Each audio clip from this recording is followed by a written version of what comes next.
जोहार। NCWL के platform में जिन सवालों को उठाया गया है आदिवासी महिलाओं की शारीरिक हिंसा को लेके, उनके साथ हो रहे सेक्सुअल वायलेंस को लेकर के, इस पूरे पहल के लिए सबसे पहले मैं उनको धन्यवाद देना चाहूँगी।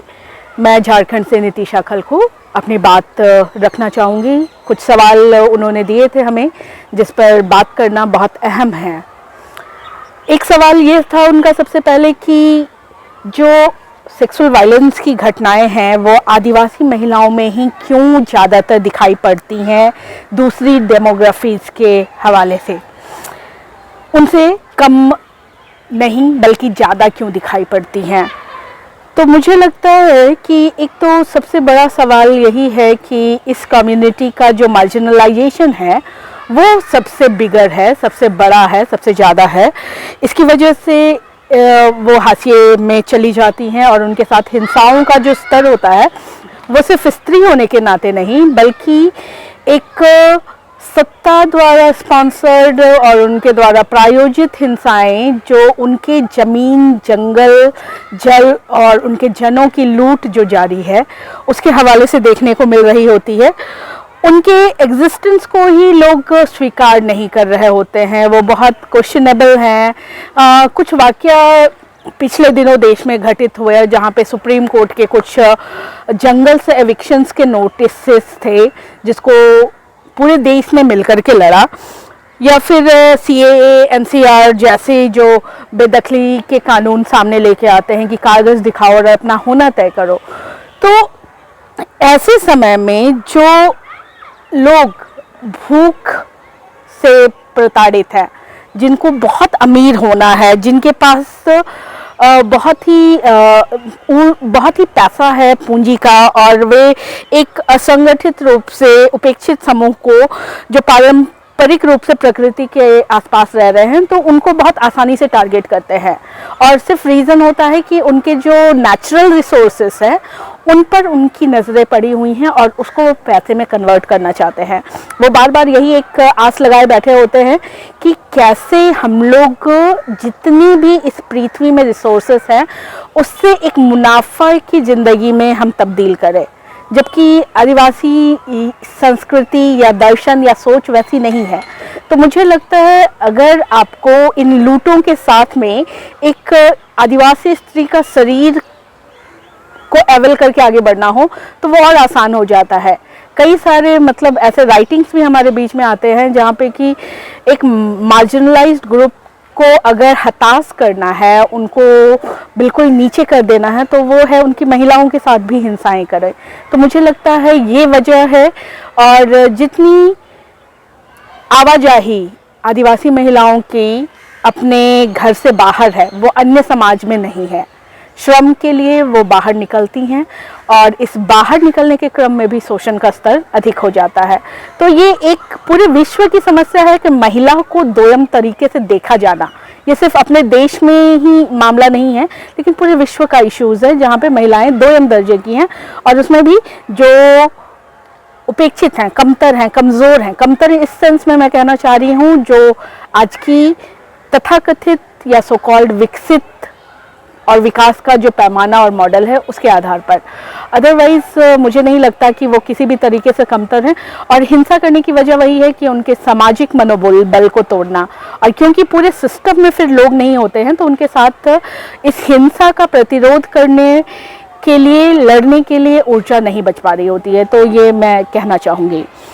दूसरा सवाल था कि आपको क्या लगता है कि ये जो आदिवासी महिलाओं के साथ सेक्सुअल वायलेंस है उसके लिए प्राथमिक स्तर पर आप किनको जिम्मेदार ठहराना चाहेंगी?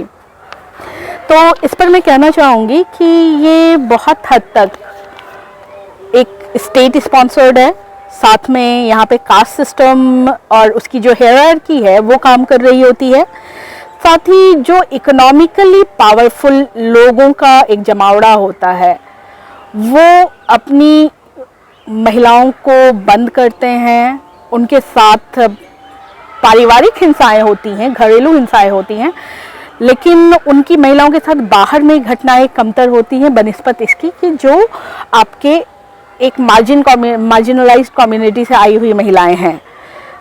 आपको मैं बॉलीवुड की कुछ फिल्मों का जिक्र करना चाहूँगी जहाँ पे आदिवासी महिलाओं का कुछ जिक्र आता है, और उसमें जो रिप्रेजेंटेशन भी है वो आप देखने की कोशिश करें तो कमला एक फिल्म आई थी जिसमें एक आदिवासी महिला को बेचा जाता है और उसके खरीदार की भूमिका में है, दीप्ति नवल की ये मूवी है। तो ऐसा समाज किन परिस्थितियों में अपनी महिलाओं को बेचने के लिए तैयार हुआ है, वो कौन सी परिस्थितियां हैं, क्यों ये एक तरीके का चलन बन पड़ा, तो ये दिखाने की जो कोशिश की गई है। जबकि ऐसा बहुत रेयरेस्ट कम्युनिटी आदिवासी कम्युनिटीज़ में देखने को मिलेगा, लेकिन आदिवासी को दिखाना है तो इस मामले के साथ में दिखाना है। आप गर्म हवा जैसी फिल्म देख लें, चाहे मिर्च मसाला जैसी फिल्म देख लें, इसमें भी मार्जिनलाइज्ड कम्युनिटी की महिलाओं के साथ हिंसा का एक चित्रांकन देखने को मिल रहा है। अभी नेटफ्लिक्स में एक फिल्म आई जिसको कि नॉमिनेशंस मिला है वर्ल्ड अवार्ड्स में, सम टाइगर करके मूवी है। उसमें एक रियल स्टोरी को डॉक्यूमेंट किया गया है। बेड़ो रांची के इलाके में एक माइनर के साथ गैंग रेप होता है और उस घटना को दिखाया गया है, और उसमें उसके पिता की जो भूमिका है कि वो अपनी बेटी को न्याय दिलाने के लिए कई सारे स्ट्रगल्स को पार करते हुए उसको न्याय दिलाने की कोशिश करते हैं, और वो लड़की जो बहुत मजबूती के साथ अपनी कोई आइडेंटिटी को छिपाए बिना सामने आकर के इस फाइट को लड़ती है। और उसके पिता की भूमिका बहुत अहम है, जो इस चीज़ में नहीं आते कि मेरी बेटी का क्राइम है, या वो उस गिल्ट में नहीं पड़ते हैं। तो ये एक तरह की एक सकारात्मक फिल्में हैं जो आपको ऊर्जा दे पा रही होती है, बता पा रही होती हैं। इसके अलावा मैं बताना चाहूँगी कि आदिवासियों के पास एक उनकी खुद की व्यवस्था थी, राजनीतिक और प्रशासनिक इकाई हुआ करते थे। उन सब में भी न्याय की अपने पैमाने थे, और इस तरह की घटनाएं नहीं आने देने की कोशिशें हमेशा लगातार रहती थी, और ऐसा घटना आता भी नहीं था, क्योंकि आप आदिवासी भाषाओं में बलात्कार जैसे शब्द भी नहीं पाएंगे। इसके अलावा जो जेल, कोर्ट, कचहरी और पुलिस और सेना आदि है, इसमें एक तरीके का इनउपेक्षित समाज के प्रति बहुत नज़रिया गड़बड़ है, जिसकी वजह से भी इन महिलाओं के साथ हिंसा होती है। और बहुत सहजता के साथ जो ऊंची जाति के लोग हैं, सवर्ण जाति के लोग हैं, जो अब अखबारी भाषा में दबंग जिनको लिख दिया जाता है या ऊंची जातियाँ लिख दिया जाता है, ऊंची जातियाँ ऐसी होती हैं जो मतलब किसी जाति के साथ हिंसा करे। तो ये जो पूरा आयोजन है, कुल मिलाकर के पूरा एक सिस्टम बना हुआ है जो इस आदिवासी महिलाओं के साथ हिंसा को प्रोटेक्ट कर रही होती है। तो मुझे लगता है यही लोग ही हैं जो कल्प्रिट भी हैं। आपने तीसरे सवाल के बतौर पूछा था कि सिस्टमैटिक चैलेंजेस क्या दिखाई पड़ते हैं जब भी ये महिलाएं जस्टिस के लिए बढ़ रही होती हैं।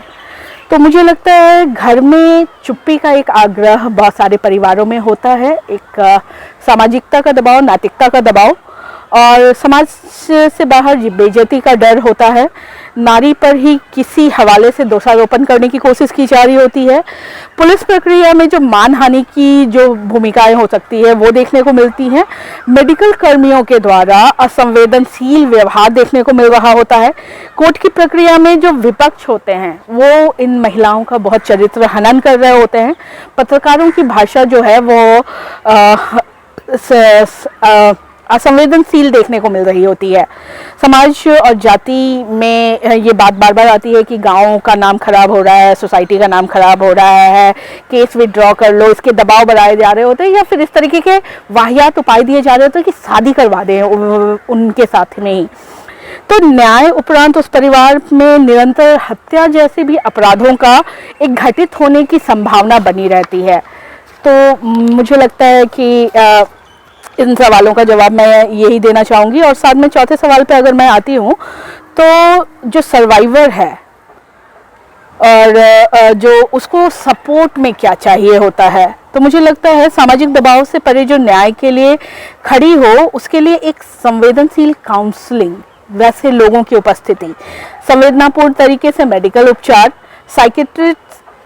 साइकेट्रिस्ट के द्वारा ट्रीटमेंट, संभल जाने पर पुलिस व कोर्ट की जो प्रक्रिया होती है उसमें वकीलों की सहिष्णुता और संवेदनशीलता न्याय प्रक्रिया में महिला को एक इकोनॉमिकली इंडिपेंडेंट भी करने से उसके भविष्य में होने वाली जो सामाजिक नफरत से उबरने का जो एक हथियार हो सकती है वो दिया जाना चाहिए।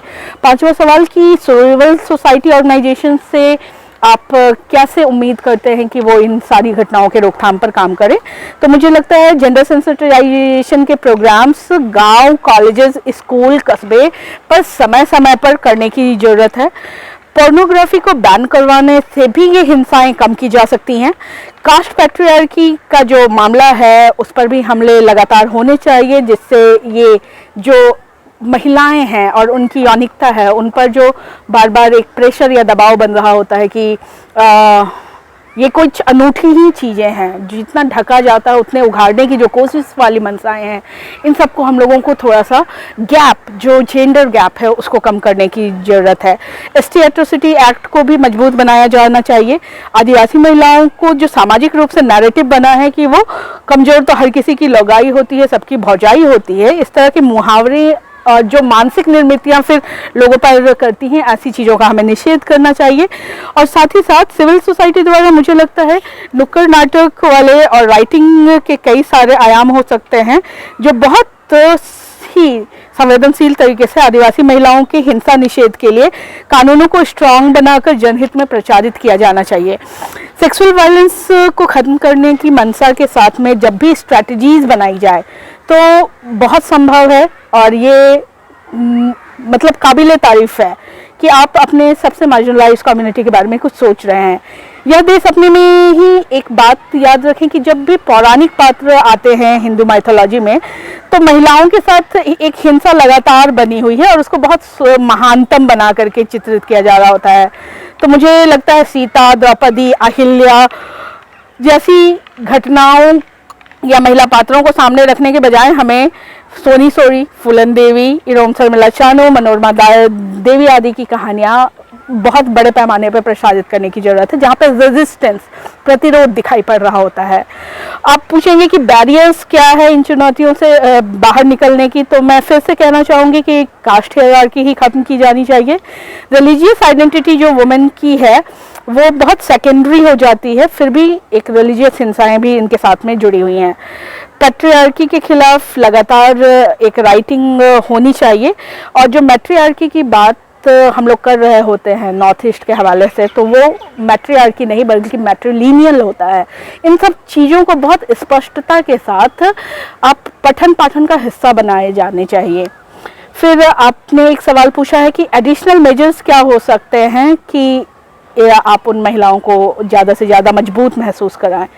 तो मुझे लगता है कि उनको बहुत ही मजबूती के साथ फील कराना पड़ेगा कि वो अहम है।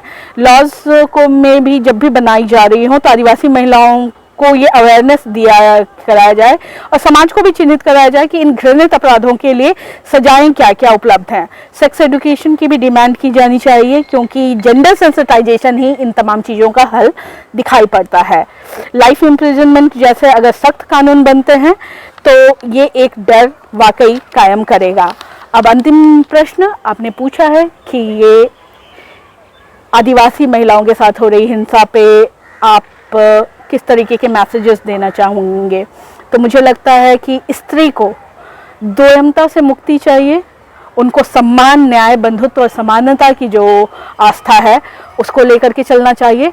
और अंततः मैं कहना चाहूँगी साहिर लुधियानवी के शब्दों में कि औरत ने जन्म दिया मर्दों को, मर्दों ने उन्हें बाजार दिया।